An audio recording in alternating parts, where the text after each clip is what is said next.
The moment 12-year-old Emma Rodriguez and her mother Sarah walked onto the Voice Kids stage together, something extraordinary filled the air. Emma moved with the confident grace of a young performer, her long dark hair flowing behind her as she approached the microphone. But it was her mother Sarah who drew everyone's attention, not because of anything unusual in her appearance, but because of the way she moved through the world with a different kind of awareness, her eyes constantly scanning, reading lips, interpreting the visual language that had become her lifeline to communication. What nobody in that studio knew was that Sarah had been completely deaf since birth, living in a world of absolute silence for 34 years. And what was about to happen would prove that music truly is a universal language that transcends every barrier, even the inability to hear. Hidden in their story was a bond so profound that it had redefined what it meant to share music, to teach melody, to pass down the gift of song from mother to daughter when one of them lived in permanent silence. Let me take you back to understand how this extraordinary pair reached this stage, because their journey proves that some of the most beautiful music is created not with sound, but with love.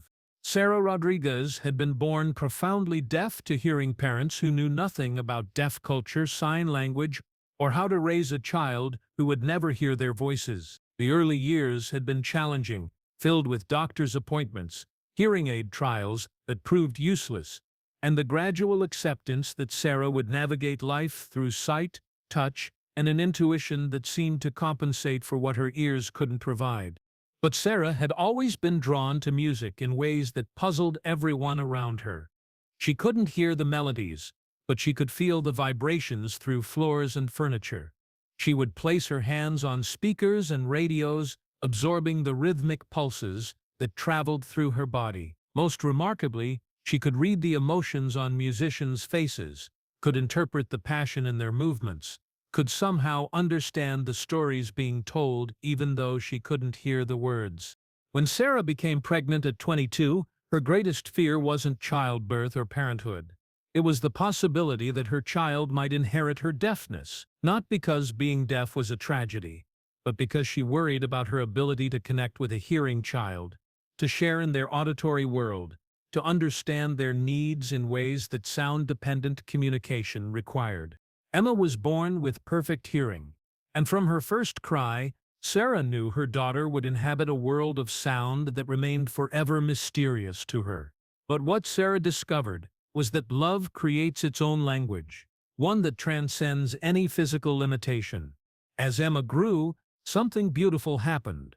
Instead of being separated by their different ways of experiencing the world, mother and daughter developed a communication style that was uniquely their own. Sarah taught Emma sign language before she could speak, and Emma naturally began translating her hearing world for her mother, not just words and sounds but emotions, intentions, the subtle nuances of tone that Sarah couldn't access directly. Music became their bridge. When Emma was 3 years old, she discovered that she could sing, and Sarah discovered that she could hear Emma's songs through the vibrations she felt when Emma sat close to her, through the expressions on her daughter's face, through the way Emma moved when melody flowed through her.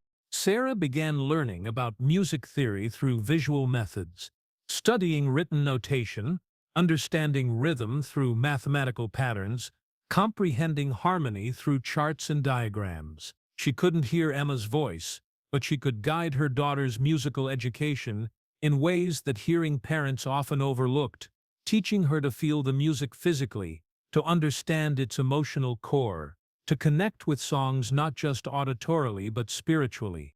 By age 8, Emma was performing in school talent shows, always with Sarah in the front row, watching every movement, reading every expression, feeling proud of a daughter whose gift she could appreciate even if she couldn't hear it directly. Other parents would comment on how Sarah always seemed to know exactly when to applaud, how she never missed a cue, how she appeared to be listening even though they knew she was deaf.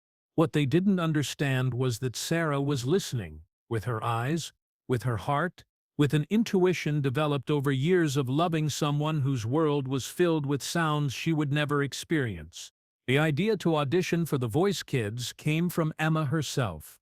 At 12, she had developed not just into a talented singer, but into someone who understood that her gift was amplified by her mother's unique perspective on music. Emma didn't just sing songs.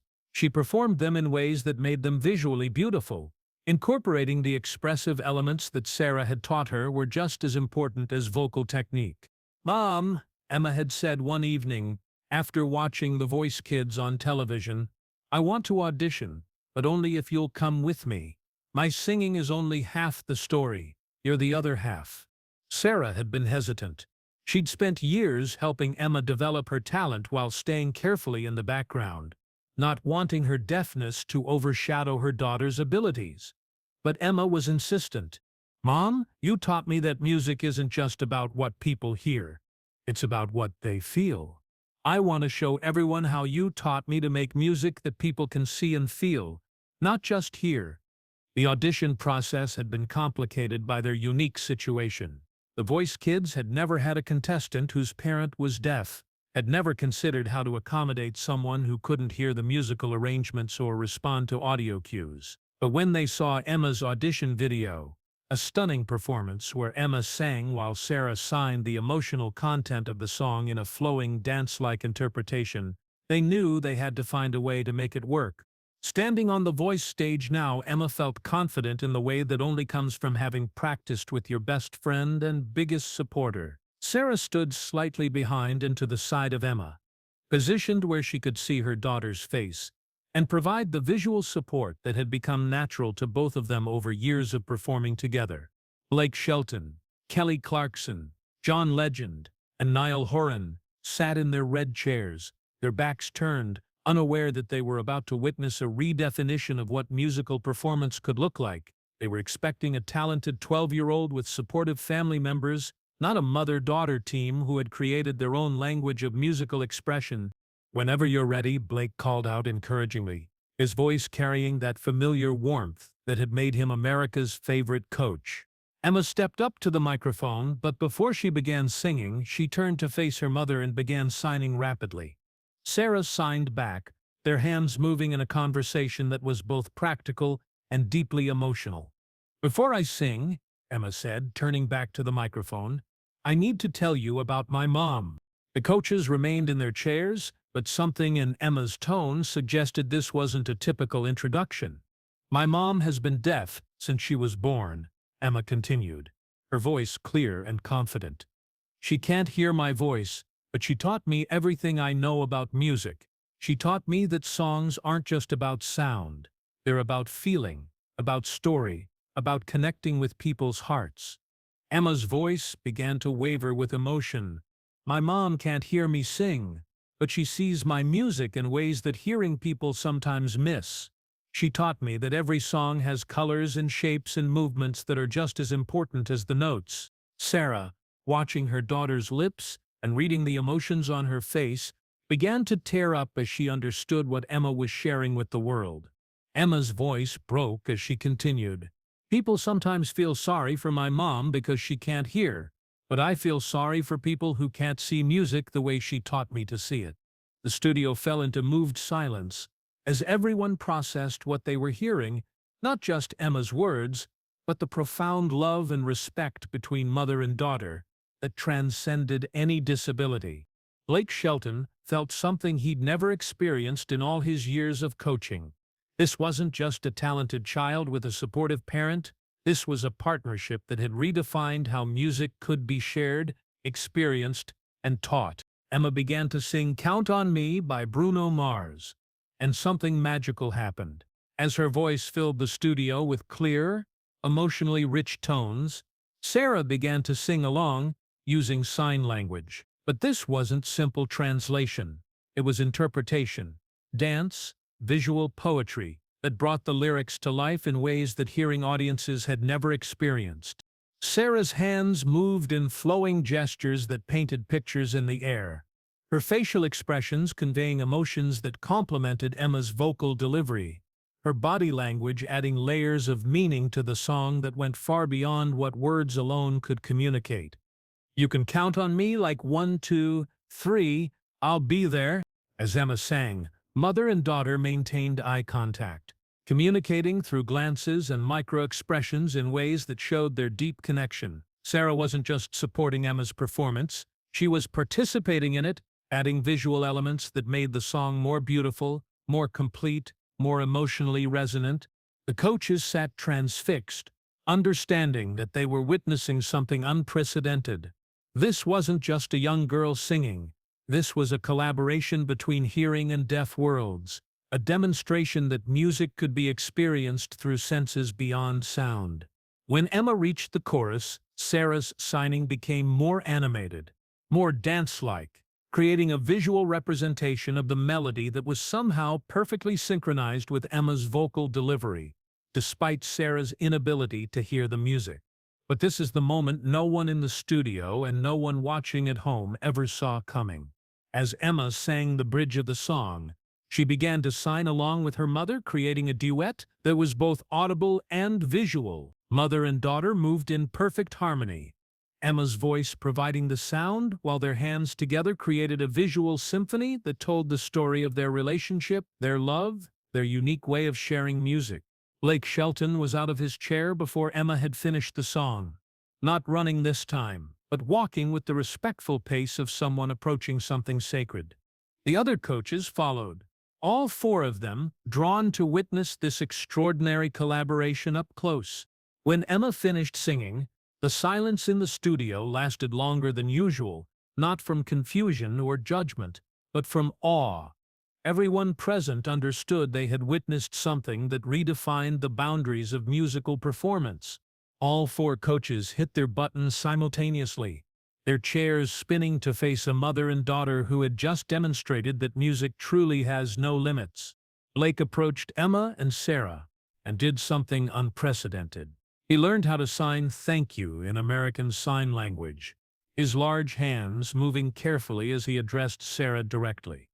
"Mrs. Rodriguez," Blake said, speaking slowly so Sarah could read his lips while Emma translated. "What you and Emma just shared with us was one of the most beautiful things I've ever experienced. You showed us that music isn't just about what we hear, it's about what we feel, what we see, what we share with the people we love." Sarah, reading Blake's lips and watching Emma's translation, signed back a response that Emma interpreted. "My mom says thank you for seeing our music, not just her disability. She says Emma is her greatest song." Blake's eyes filled with tears as he understood the profound meaning behind Sarah's words. Kelly Clarkson, herself moved beyond words, added, "Emma, honey, your voice is incredible, but what you and your mom have together is even more incredible. You've created a new way to experience music, and it's absolutely beautiful." John Legend, clearly emotional, said, "This was a master class in communication, in love, in breaking down barriers. You two just proved that music really is a universal language." Niall, speaking slowly so Sarah could read his lips, said directly to her, "You've raised an amazing daughter, and you've both shown us something we'll never forget." Emma chose Team Blake, not just because of his immediate acceptance and respect for their unique partnership, but because she and Sarah could see in him someone who understood that the best music comes from authentic connection and love. Over the following weeks, Blake became more than Emma's coach. He became an advocate for accessibility in music, working with the voice production team to ensure that Sarah could fully participate in Emma's journey. He learned basic sign language, arranged for interpreters during rehearsals, and most importantly encouraged Emma to continue incorporating the visual elements that made their performances so special. "Working with Emma and Sarah changed my entire perspective on music," Blake said in an interview during the live shows. "They taught me that the most powerful performances happen when people find new ways to connect, when they refuse to let any barrier stop them from sharing their gifts with the world." Emma's journey through the competition became a celebration of inclusion, innovation, and the power of love to transcend any limitation. Her version of "Bridge Over Troubled Water" included Sarah's visual interpretation that brought tears to every eye in the studio. Her duet with Blake on "Lean on Me" showcased how music could be both heard and seen, creating an experience that was richer than either element alone. During the finale, Emma and Sarah performed an original song that Emma had written about their relationship called Different Ways to Hear. As Emma sang about learning music from someone who lived in silence, Sarah's signing told the story of teaching her daughter that music exists in colors, movements, and feelings that transcend sound. Emma finished second in the competition, but their real victory was already won. They had shown millions of viewers that disability doesn't diminish ability. It creates new forms of beauty, new ways of experiencing art, new possibilities for connection. In their final performance speech, Emma spoke while Sarah signed beside her. We want every family dealing with disability to know that different doesn't mean less than. Different means you get to create something new, something beautiful, something that nobody else could make. Blake stood behind them throughout their speech, his hand on Emma's shoulder, tears streaming down his face as this 12-year-old girl and her deaf mother taught the world a lesson about love, acceptance, and the infinite ways that music can bring people together. Today, Emma continues to perform with Sarah, using their platform to advocate for accessibility in the arts and to show the world that some of the most beautiful music happens when people find new ways to share their gifts. Sarah has become a sought-after consultant for music programs serving deaf and hard-of-hearing students, teaching other families how to experience music through multiple senses. The microphone Emma used on the voice stage is now displayed at the National Association of the Deaf headquarters, as a symbol of how barriers can be transformed into bridges when love and creativity combine. Blake Shelton learned something that night that changed his understanding of music forever. Emma and Sarah taught me that the best musicians aren't the ones who follow the rules. They're the ones who create new rules, who find new ways to share their hearts with the world. Because sometimes the most beautiful songs are performed by voices that speak different languages. Sometimes the most powerful music happens when hearing and deaf worlds collaborate. And sometimes a 12-year-old girl and her deaf mother can teach everyone that music isn't about what you can or can't hear. It's about what you choose to share with the people you love. Emma and Sarah Rodriguez proved that the voice isn't about conforming to traditional expectations. It's about finding your unique way to make music, to connect with others, to show the world that love creates its own perfect harmony, audible or not.